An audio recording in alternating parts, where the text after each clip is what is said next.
B Ed প্রথম semester course 4 1.1.4 দেখো কি প্র্যাকটিক্যামের টপিক কি দেখো assignments on developing speaking skill oral presentations debate elocution discussion brainstorming. এই প্র্যাকটিক্যামটা তোমাদের কাছে আমি তুলে ধরছি, যেরকমটি লেখা রয়েছে তোমরা সেরকমটিই লিখবে। প্রথমে সূচিপত্রটা দেখো, সূচিপত্রটা এরকম হবে, যেভাবে রয়েছে তোমরা সেভাবেই লিখবে। সূচিপত্রটা পুরো ফ্রেশভাবে ভালো করে লেখা রয়েছে, তাই তোমরা যা লেখা রয়েছে সেটাই লিখবে তোমরা। ভূমিকা দেখো, ভূমিকাটা একবার দেখাচ্ছি তোমাদেরকে। ভূমিকা বা ইন্ট্রোডাকশান এরকম করেই হেডিং করবে। ভূমিকাটা তোমরা একবার দেখে নাও।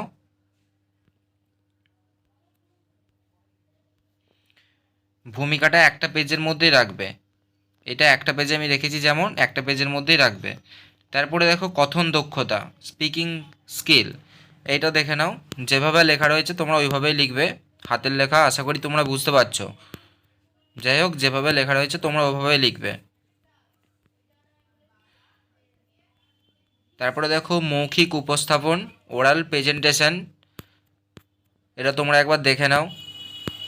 তোমরা বেশি কালারফুল করতে যেও না, খুব সাধারণভাবে করবে। এক্সটার্নাল কিন্তু কালারফুলের জন্য কিছু নাম্বার এক্সট্রা দেয় না, উনি আসেন খাতা দেখে চলে যান। তাই পরিষ্কার পরিচ্ছন্নভাবে লিখবে, নর্মালভাবেই লিখবে, যেভাবে লেখা রয়েছে এখানে ওভাবেই লিখবে। অতিরিক্ত তোমরা প্র্যাকটিক্যাম নিয়ে সময় নষ্ট করবে না, সময় নষ্টের জন্য কিন্তু অতিরিক্ত মার্কস থাকে না, তাই বারবার বলা হচ্ছে সময় নষ্ট করবে না।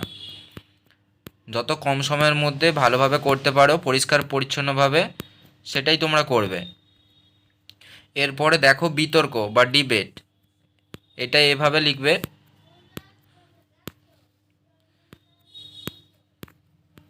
ডিবেটটা তোমরা একবার দেখে নাও, যেভাবে রয়েছে তোমরা সেভাবেই করবে।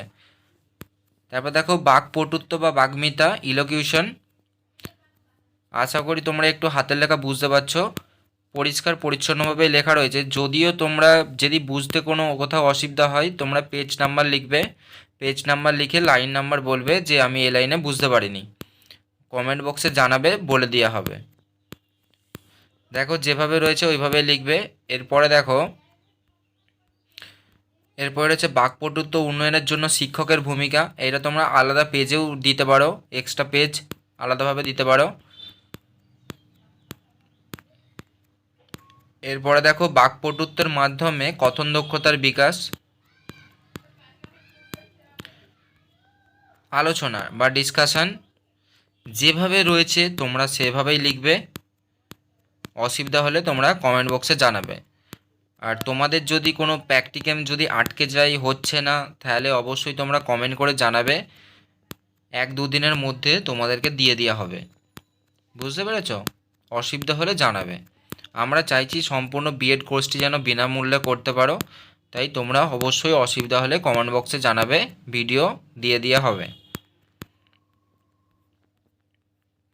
এরপরে দেখো বুদ্ধিমত্তা ব্রেনস্টর্মিং,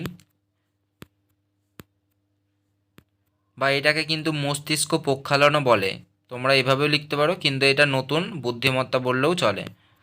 ব্রেনস্টর্মিংটা দেখো এভাবে রয়েছে।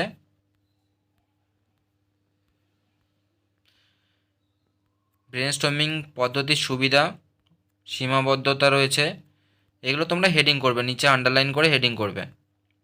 এরপরে দেখো উপসংহার বা কনক্লুশন, উপসংহারটা খুব কম করে দেওয়া রয়েছে, এইটাই লিখবে, এর বাইরে কিছু লেখার দরকার নেই, খুব কম করে ভালো পরিষ্কার পরিচ্ছন্নভাবে লিখবে। ব্যাস, এখানেই প্র্যাকটিক্যামটা শেষ।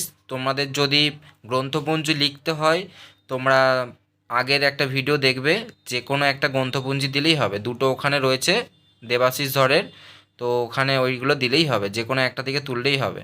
আর যারা ভিডিওটা নতুন দেখছো অবশ্যই ভিডিওটিতে লাইক দেবে, আর চ্যানেলটিকে তোমরা সাবস্ক্রাইব করবে, আর তোমাদের অসুবিধা হলে কিন্তু কমেন্ট বক্সে জানাবে।